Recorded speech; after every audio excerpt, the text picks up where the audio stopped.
So, good day, ma'am. So, for today's video, I am going to take the pulse rate of the patients. And before that, before taking the pulse rate of the patient, make sure to wash your hands and to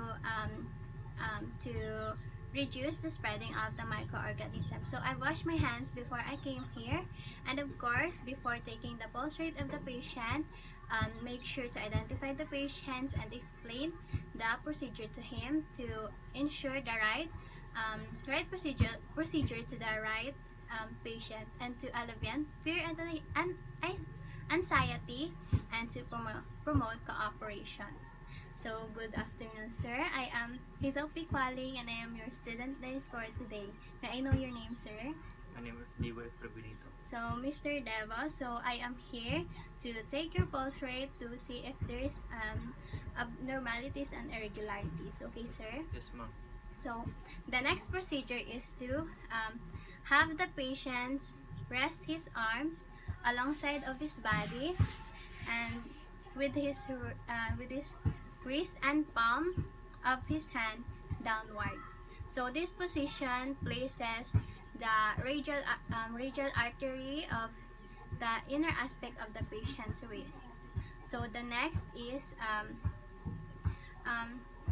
put the tips of our three middle fingers to the palm side of his artery, and it's the palm side of his wrist, and rest our thumb to the um, back side of the patient's wrist, because fingertips is sensitive to touch, and you can able to feel the pulsation of the patient's artery. So put enough pressure to the wrist of the patient so you can able to feel his pulsation in one, because not too hard and not too light tapat. So if it's too hard, you can't able to feel the pulsation of the patient, and it may stop the flow of the blood. So if it's too light, it will be imperceptible.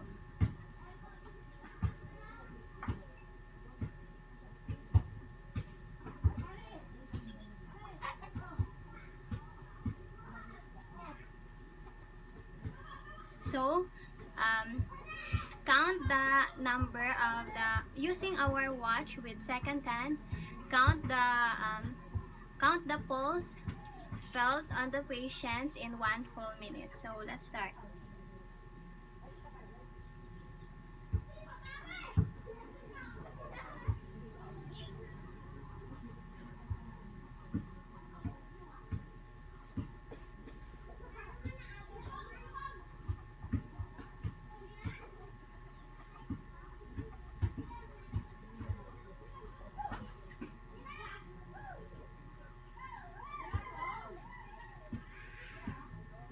So, if the pulse rate of the patient is abnormal, repeat the procedure. So, repeat the procedure. So, in order to determine determine accurately its rhythm, quality and rate. So, I need to repeat the procedure because my watch stopped, so I need to repeat it. So again,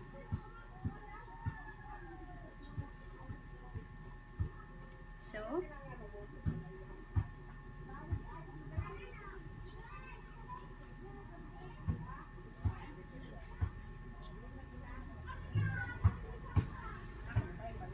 okay, let's start.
So the pulse rate of our patient is normal, so I don't have to repeat it again.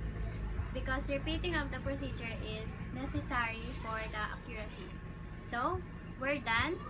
So the pulse rate of our patients is 83 and it's normal. So after that, wash our hands to